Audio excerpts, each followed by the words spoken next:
지난 주일 우리는 마가복음 6장에 기록된 풍랑 사건을 통하여 왜 또 풍랑인가 라는 제목으로 말씀을 나누었습니다. 제자들이 이미 한번 풍랑을 경험했습니다. 갈릴리 바닷가에서 이는 풍랑으로 인하여 죽음의 공파를 느꼈고 그때 예수님께서 나타나셔서 바람과 바다를 구지점으로 잔잔해지는 그런 놀라운 일들을 보았습니다. 그런데 얼마 지나지 않아서 그들이 또 풍랑을 만났습니다. 이것을 통하여 믿음은 한 번의 체험으로 완성되지 않기 때문에 하나님께서 반복해서 시험을 통하여 우리를 빚어가신다고 하는 사실을 우리가 배웠습니다. 특히 또 한 번의 풍랑은 주님의 말씀에 순종했음에도 풍랑이 주어졌습니다. 자, 이럴 때 주의할 것은 말씀에 순종해도 소용이 없네, 이러면 안 된다고 했습니다.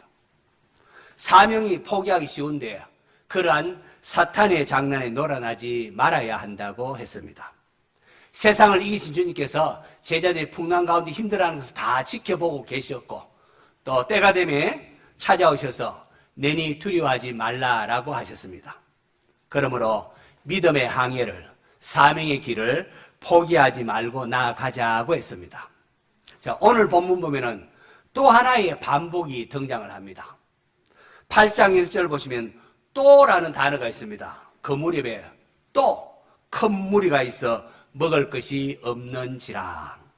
마가는 또라는 단어를 통하여 이전에 오병이어의 기적과 비슷한 음식이 떨어진 상황을 또 직면했다는 것을 강조하고 있습니다. 이런 풍랑만 반복되는 것이 아니라 오병이어가 있는데 또 칠병이어가 있습니다. 무슨 말입니까? 은혜도 반복된다는 사실입니다. 떡 5개와 물고기 2마리로 5,000명을 먹이시는 엄청난 기적이 있었는데 이제는 떡 7개와 물고기 2마리 가지고 4,000명을 먹이는 기적이 또 일어났습니다. 우리는 보통 고난은 잘 기억을 합니다. 왜 또 어려운 일이 생기지? 왜 또 아픈가? 왜 또 이런 참 난처한 일에 직면하는가? 잘 우리가 질문을 하곤 합니다. 그러나 하나님의 은혜가 반복되고 있다는 사실은 잘 깨닫지를 못하고 기억하지를 못합니다. 오늘 본문은 우리에게 묻습니다. 왜 또 칠병이어인가? 왜 또 은혜인가? 이겁니다, 사실. 예수님께서 왜 비싼 기적을 다시 행하셨을까요? 마가는 오병이의 기적과 아주 비슷한 칠병 이삼의 기적을 왜 또 이렇게 모두 다 기록을 했을까 하는 겁니다. 오늘 말씀을 통하여 그 이유를 함께 살펴보면서 은혜를 나누고자 합니다. 여러분 주보에 푸른 초장면에 보면은 소그룹 나눈지가 있는데 거기에 보면은 말씀 다시 보기 있는데 그걸 생각하면서 쭉 따라오시면 되겠습니다. 설교 들으면서 빈칸도 채우시면서 따라오시기 바랍니다.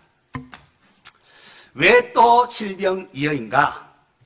첫째, 주님은 한 번만 은혜를 베푸시는 분이 아니시기 때문입니다.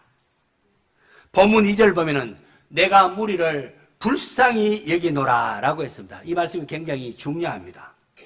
기적의 시작은 주님의 불쌍히 여기심, 다시 말해서 주님의 긍휼이라는 사실을 우리에게 보여주고 있습니다. 예수님께서 많은 무리를 보셨습니다. 그들이 사흘 동안 주님과 함께 있음을, 말씀 들으면서 함께 있음을 아셨습니다. 그들이 이제 먹을 것이 떨어졌다는 것도 아십니다. 그들이 이제 집으로 돌아가는데 멀리서 온 사람도 있는데 길에서 기진할 수도 있음을 아셨습니다. 그래서 그냥 보내실 수가 없었던 겁니다. 오병이어로 5,000명이 넘는 많은 사람 먹일 때도 마찬가지입니다. 마가복음 6장 34절 보면은 예수께서 큰 무리를 보시고 목자 없는 양 같음을 인하여 불쌍히 여기사, 이게도 불쌍히 여기사라고는, 양들에게 있어서 가장 중요한 것은 목자의 돌봄입니다. 우리나라 사람들은 양치러 갔다가 아침에 나갔다 저녁에 들어오고 이렇게 하지만은 이 팔레스타인 지역에서는 양치러 나가면은 그게 뭐 한 주간, 2주간 또는 몇 달이 걸리기도 그렇게 합니다. 그렇게 아마 수개월 걸리다 보면은 뜻하지 않는 목자에게 사고가 일어나거나 또는 목자가 병이 들어서 어떻게 대처를 못하고 죽을 수도 있습니다. 그렇게 되면은 양들은 목자 없는 양이 되는 겁니다. 목자 없는 양이 되면은 이 목이 말라도 어디에 물이 있는지 찾지도 못하고 먹을 것이 어디 있는지도 알지 못해서 양들은 목이 말라 죽거나 굶주려 죽고 또 이리저리 헤매다가 사나운 짐승들에게 밥이 되는 그런 상황에 놓이게 됩니다. 그래서 이스라엘 백성들에게 목자 없는 양 하면은 참 가장 비참한 상황을 대변하는 문구가 되는 겁니다. 다시 말해서 오병이어도 주님의 불쌍히 여김에서 그 기적이 시작이 되었고 7병이어도 주님의 불쌍히 여김으로부터 시작이 되었다는 겁니다. 이것은 오늘 우리도 마찬가지입니다. 우리는 종종 하나님의 은혜를 당연하게 생각을 합니다. 날마다 숨쉬는 공기, 햇빛, 물, 이거 그냥 뭐 당연하게 생각을 합니다. 지금도 우리가 숨쉬고 있고 이렇게 모여서 함께 예배 드리고 있습니다. 그리고 우리가 일용할 양식을 먹고 있습니다. 여러분, 이게 당연한 게 아닙니다. 하나님의 은혜, 하나님의 긍휼입니다. 하나님의 불쌍히 여기심 때문에 우리가 오늘 이 자리에 또 예배 드리는 자리에도 나와 있는 것입니다. 심지어 예레미야 선지자는 남유다가 망한 상황 속에서 이렇게 고백합니다. 여호와의 인자와 긍휼이 무궁하심으로 우리가 진멸되지 아니함이니이다. 이 예레미야 애가 3장 22절 말씀인데요. 이 예레미야 애가는 예루살렘이 멸망한 이후에 기록된 책입니다. 성경책입니다. 남유다가 망했습니다. 성전이 불타고 많은 백성들이 죽거나 포로로 끌려갔습니다. 인간적으로 보면 이제 완전히 끝난 것 같아 보입니다. 그런데 예레미야는 폐허 속에서도 이렇게 말합니다. 우리가 아직 살아있다. 우리가 완전히 끝나지 않았다. 왜냐하면 하나님의 긍휼이 다하지 않았기 때문이다. 아직 희망이 있다는 겁니다. 하나님의 긍휼로 인하여 우리에게 아직도 희망이 있다는 겁니다. 성도 여러분, 하나님은 한번 은혜를 베풀고 이제는 끝이다. 더 이상 도움 구하지 말라. 그러신 분이 아니십니다. 한번 도우시고는 이제는 돌아서는 분이 아니십니다. 반복되는 은혜가 있습니다. 우리가 잘못된 길로 갔을 때 하나님이 징계도 하시지만은 우리가 잘못된 길에서 회개하고 돌이키면은 하나님은 신실하신 하나님, 다시금 은혜를 베푸시는 긍휼이 무궁하신 분이십니다. 믿습니까? 자녀가 잘못됐다고 아버지 이거 잘못됐습니다. 회개하고 돌이키면은 하나님 마음이 불붙는 것 같아서 다시금 은혜를 베푸십니다. 하나님은 어제도 은혜를 베푸셨고 사실 돌아보면은 오늘도 은혜를 베푸셨고 지난달에도 은혜를 베푸셨고 이번 달에도 도우셨습니다. 지난해에도 붙드셨고 올해도 붙드셨습니다. 젊었을 때에도 지키셨고 나이가 늙어서도 지키셨습니다. 지키시고 계십니다. 그래서 시편 기자는 보면은 주의 인자하심이 영원함이로다 그렇게 노래를 합니다. 왜 또 칠병이여입니까? 둘째, 반복되는 은혜를 잊어버리기 때문에 그렇습니다. 여러분 제자들의 반응을 한번 보십시오. 예수님께서 무리를 불쌍히 여기셔서 내가 이들을 그냥 보내다가는 길에서 기진할까 해서 굶겨 보내지 못하겠노라 라고 하니까 제자들이 4절에 주님이 이 광야에서 이 많은 사람인데요 어디서 떡을 얻어서 이 사람들로 하여금 배부르게 먹일 수 있겠습니까? 라고 합니다. 좀 질문이 이상하지 않습니까?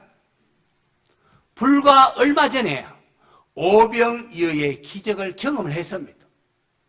예수님께서 보리떡 5개, 물고기 2마리 가지고 5,000명이 넘는 많은 사람을 배불리 먹이는 것을 그 기적을 곁에서 보았습니다. 그때 남은 조각을 거두니까 12바구니에 가득한 것을 직접 체험했습니다. 자, 그런데 이 비슷한 상황이 두 번째 맞이하게 됩니다. 두 번째로 그 비슷한 상황이 맞으면 어떻게 될까요? 주님이 이번에는 또 어떤 기적을, 어떻게 이 기적을 베푸실까? 기대해야 할 것을 여러분, 우리가 짐작하지 않습니까? 예수님 이번에는 어떻게 하실까? 이번 오병이어 사건 너무나 충격적이고 놀라는 사건인데, 이번에는 또 어떻게 베푸실까? 이렇게 기대할 것을 이렇게 기대할 것을 우리가 예상합니다. 하지만 제자들의 답변은 마치 이 일이 처음 일어난 것처럼 그렇게 반응합니다. 아, 이 광야에서 이 많은 사람을 어디서 떡을 얻어서 먹이겠습니까? 라고 말입니다.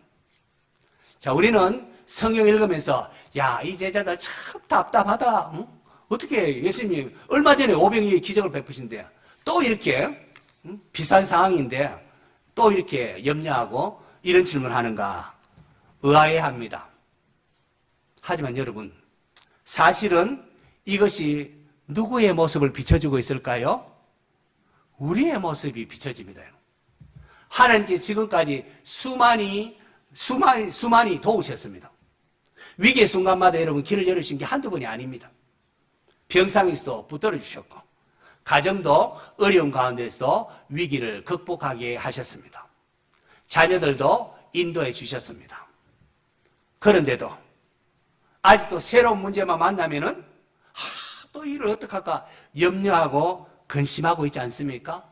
또 두려워합니다. 왜 그렇습니까? 어제의 은혜를 베푸시는 그 주님을 생각하지 않았기 때문에. 이게 출애굽한 이스라엘 백성들의 모습도 그러합니다. 여러분, 홍해를 건넜습니다. 여러분, 홍해가 갈라지는 이 엄청난 이적을 목격했습니다. 그런데 3일을 못 가서 목이 마르다고 물이 없다고 막 원망을 합니다. 매일매일 그 광야에서 먹을 것이 없는데 만나를 내려주셨습니다. 그럼에도 또 불평을 합니다. 하나님은 계속해서 공급하시건만 이스라엘 백성들은 그것은 다 잊어버리고 그저 불평하고 있습니다. 그래서 성경은 반복해서 말씀합니다. 기억하라. 하나님의 은혜를 기억하라. 하나님의 백성은 하나님 베푸신 은혜를 기억하는 사람이어야 합니다. 지나온 하나님께서 베푸신 은혜들을 기억할 수 있기를 바랍니다.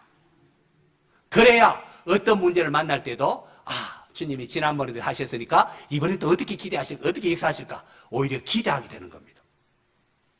오늘의 문제보다도 더 큰 어제의 은혜가 있었음을 놓치지 마시기를 바랍니다.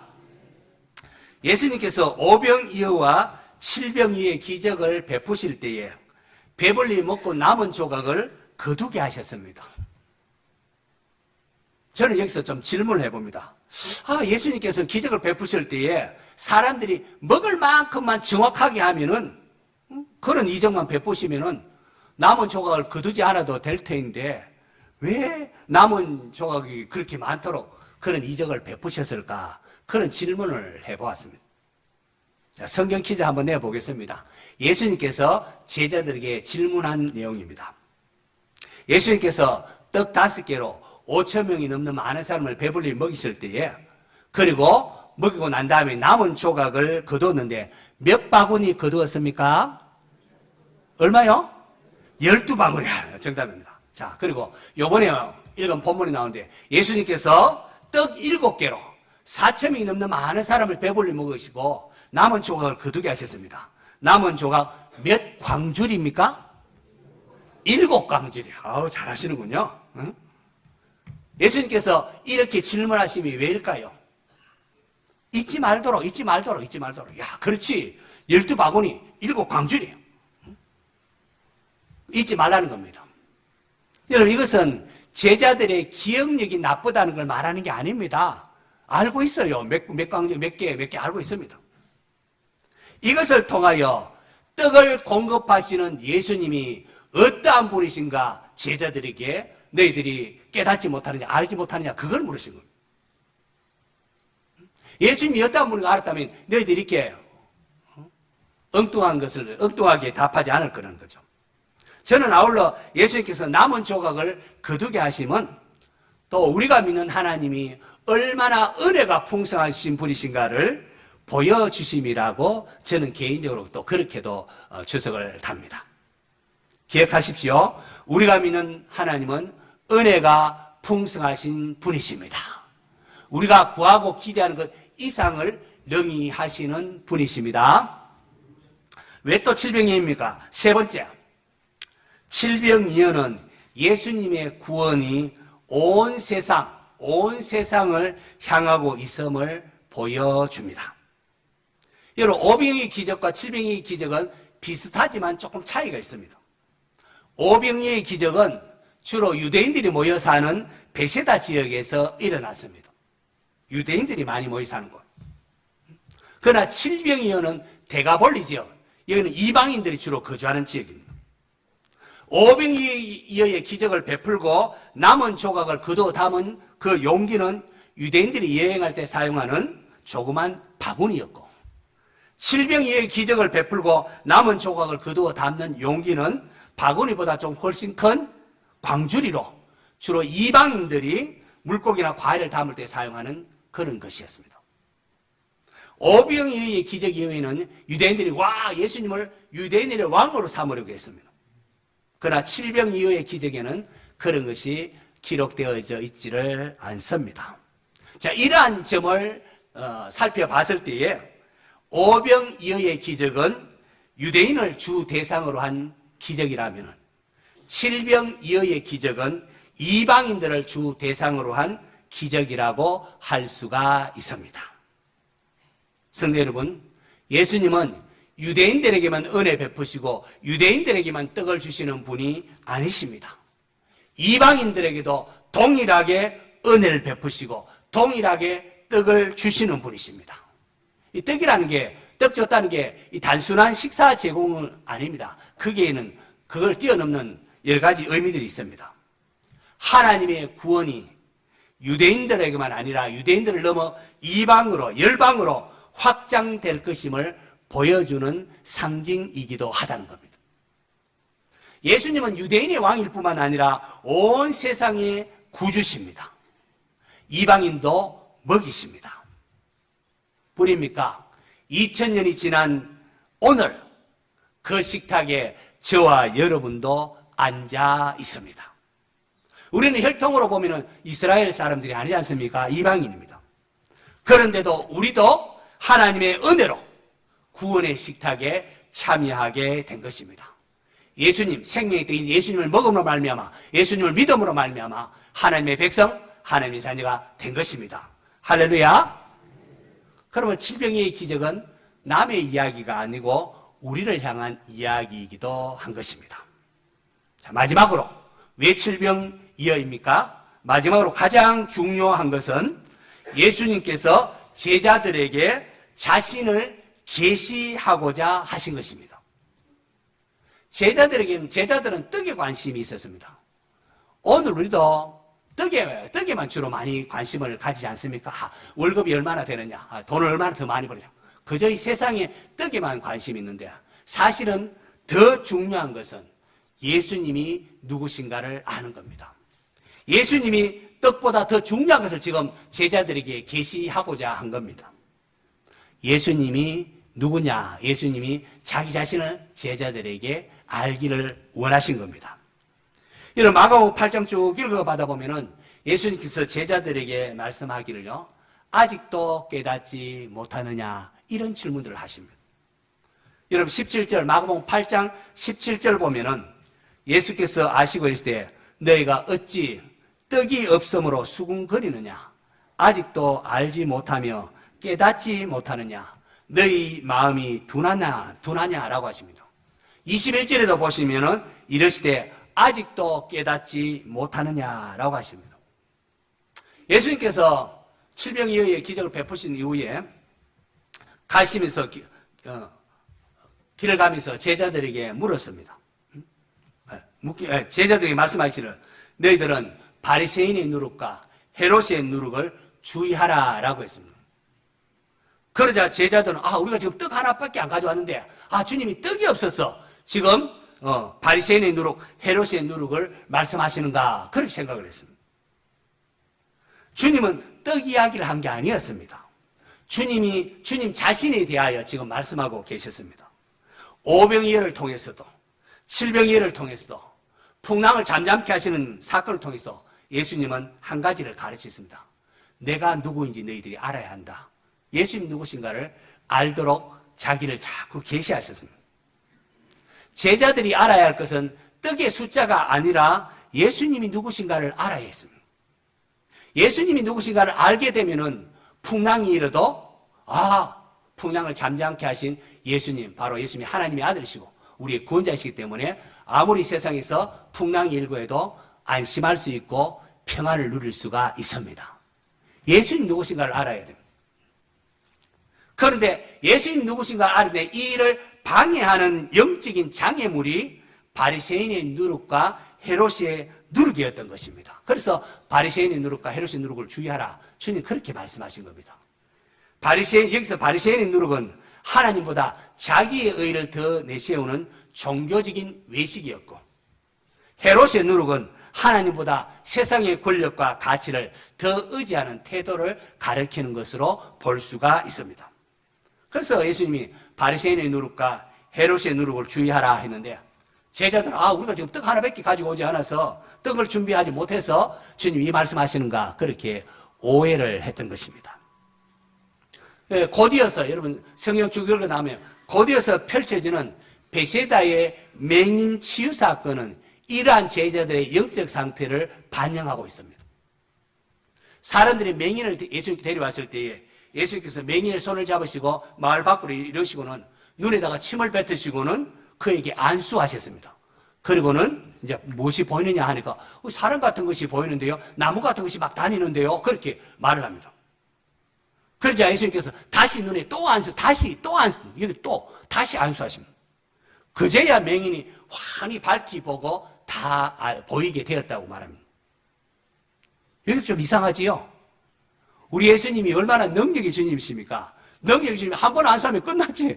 고침 받아야 되는데 또다시 안수하는 이유가 무엇이겠습니까? 한 번에 맹인의 눈을 다 고치지 않고 또다시 안수하신 이유는 바로 제자들의 영적 상태를 우리에게 반영하고 있는 겁니다. 오병이의 기적으로 예수님이 어떤 누구신가를 제대로 알지 못하자 다시금 칠병이의 사건을 통하여, 기적을 통하여 제자들의 눈을 밝히시는 것을 이렇게 보여주는 그런 기적이라는 겁니다. 그것을 나타내는 그런 상태라는 거죠. 결국 마가복음은 빌립보 가이사랴의 고백으로 이어집니다. 빌립보 가이사랴에서 예수님은 오병이어와 칠병이의 두 번의 기적이 있고 난 후에 빌립보 가이사랴 지방에서 너희는 나를 누구라 하느냐 제자들에게 묻습니다. 그러자 그제야 제자들은 주는 그리스도시요 살아계신 하나님의 아들이시니다. 마가복음은 주는 그리스도시입니다. 이런 신앙 고백을 하게 되는 거죠. 바로 이것이 마가복음이 기록한 목적입니다. 마가복음을 읽으면서 예수님 그분이 누구신가를 배워야 된다는 거예요. 풍랑이 반복해서 이는 것도 예수님을 알게 하기 위함이었고, 오병이의 기적에서 칠병이의 기적도 예수님 누구신가 알도록 하기 위함이었다는 겁니다. 기적 그 자체가 중요한 것이 아니라 그걸 통하여 예수 그리스도를 알게 하는 것이 목적입니다. 우리의 삶의 풍랑, 어려움을 만나고 했을 때 그 풍랑 가운데에 기도함을 통하여 또 이렇게 풍랑이 넘어가고, 또 삶의 풍랑이 있을 때 또 기도함을 통해 넘어갈 때에 그것을 통하여 예수님 누구신가를 알아야 됩니다. 풍랑 지나가면 이제 아무 문제 없어 하고는 예수님과 무관하게 살면은 그건 풍랑을 일으킨 의미가 사라지는 겁니다. 어려움을 넣으면 이걸 통하여 하나님이 나와 함께 하시고 나를 도와주시는구나. 하나님 역시 예수님은 역시 하나님의 아들이시야. 그걸 고백해야 됩니다. 또 놀라운 하나님의 구원의 은혜들을 경험했을 때 주님은 나를 돕는 분이시구나를 알아야 됩니다. 그리스도를 알게 하는 목적으로 쭉 기록된 겁니다.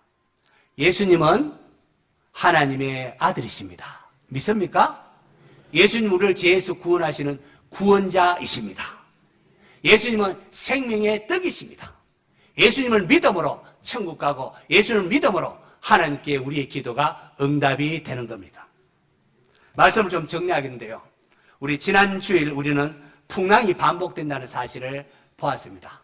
죄악된 세상 살아나갈 때에 삶의 여러 가지 어려움, 고난이 이렇게 자꾸 반복되지 않습니까? 그런데 오늘은 풍랑만 반복되는 것이 아니라 은혜도 반복된다는 겁니다.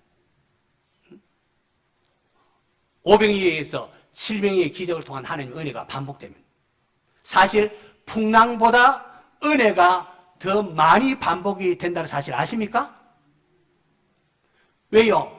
우리가 지금 매 순간 숨 쉬는 것 자체가 하나님의 은혜입니다. 햇볕 주시고 공기 주시고 물 주시고 이 자체가 하나님의 은혜 속에 삽니다. 우리는 고난을 크게 기억하지만은 돌아보면은 하나님의 은혜가 훨씬 많습니다. 눈물보다 위로가 더 많고요. 실패보다 회복, 절망보다 소망이 더 있습니다. 지금 우리가 이 자리에 있음이 바로 그것을 우리에게 말하고 있습니다. 그래서 우리 어르신들 찬송가 중에 무슨 찬송 제일 좋아합니까 하면은 찬송가 301장이 항상 1등이에요. 뭡니까? 지금까지 지내온 것 주의 크신 은혜라. 주의 크신 은혜라. 위기가 있었지만 하나님이 나를 붙잡아 주셔서 지금 이 자리에 내가 있다라는 고백 아니겠습니까? 지금까지 지내온 것 하나님의 은혜입니다. 네, 오늘도 마찬가지입니다. 주님은 여전히 우리를 불쌍히 여기십니다. 여전히 우리를 공급하고 계십니다. 그러므로 왜 풍랑해? 왜 또 풍랑이냐? 그렇게만 묻는 자가 되지 마시기 바랍니다. 왜 또 질병이옵니까? 왜 또 은혜입니까? 왜 또 나를 살려주셨습니까? 왜 또 나를 붙잡아 주십니까? 이렇게도 물을 수 있어야 한다는 거죠. 왜 그렇습니까? 그 답은 예수님은 선한 목자이기 때문입니다.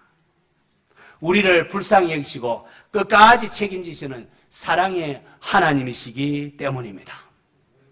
광야에서 먹이시고 풍랑 속에서 지키시고 나아가 십자가로 우리를 구원하신 주님께서 오늘도 동일하게 역사하고 계십니다.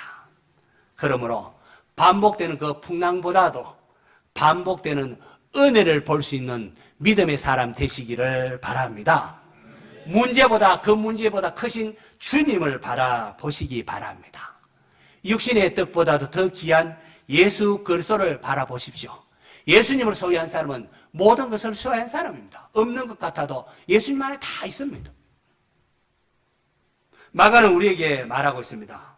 왜 또 풍랑인가?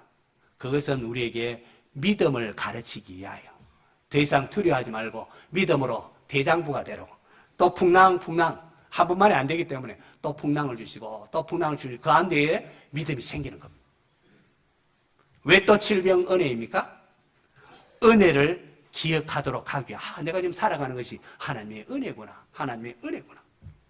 결국 이 모든 것은 예수님이 누구신가를 알게 하도록 하기 위함입니다.